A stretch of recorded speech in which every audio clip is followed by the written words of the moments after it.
ባልሰራው ወንጀል ተከሶ እድሜ ልክ ሲፈረድበት እስር ቤት ሆኖ ህግ ተማረ። ከዛስ ምን ተፈጠረ? ባልሰራው ወንጀል ተከሶ እድሜ ልክ ሲፈረድበት እስር ቤት ሆኖ ህግ ተማረ። ከዛስ ምን ተፈጠረ? ወቅቱ እንደ አውሮፓውያን አቆጣጠር በ1989 ነበር። የ28 ዓመት ወጣት የነበረው አይዛክ ራይት ጁኒየር በወቅቱ የተሳካለት የሙዚቃ ፕሮዲውሰር ነበር። በዚህ መሃል በተቀነባበረና ሰፊ በሆነ አውታር ባለው የኮኬይን አደንዛዥ እጽ በማዘዋወር ተከሶ ፍርድ ቤት ቀረበ። አይዛክ በተደጋጋሚ እኔ ንጹህ ሰው ነኝ እያለ ክሱን ቢቃወምም በ1991 የእድሜ ልክ እስራት ተፈርዶበት ወደ ወህኒ ወረደ። ከዚህ በኋላ ነበር አይዛክ በእስር ቤት ውስጥ ሆኖ ለነጻነቱ መታገል እንዳለበት የወሰነው። በዚህም መሰረት እስር ቤት ውስጥ ሆኖ የህግ ትምህርትን ማጥናት ጀመረ።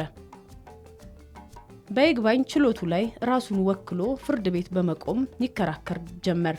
በተቀነባበረ ወንጀል ተከሶ በሐሰት ምስክሮች የተወነጀለው አይዛክ ለ7 ዓመታት በእስር እያለ ህግ ያጠና ነበር። ራሱን ወክሎ በፍርድ ቤት በመቆም በመከራከር በመጨረሻም በ1997 ዓ.ም ጥፋተኛ መሆኑ ተሽሮ ከእስር ለመፈታት በቅቷል። አይዛክ በእስር ላይ ያለ 7 ዓመታት ገደማ ቆይቷል።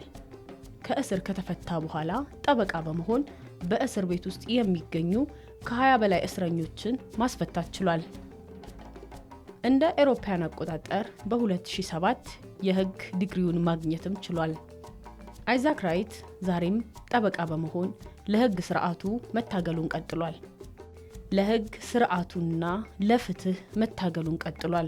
አይዛክ ራይት እንደ አውሮፓውያን አቆጣጠር በ2020 ኤቢሲ በተባለ የቴሌቪዥን ጣቢያ የቴሌቪዥን ድራማ መነሻ ሐሳብ በመሆን ለእይታ መቅረብ ችሏል።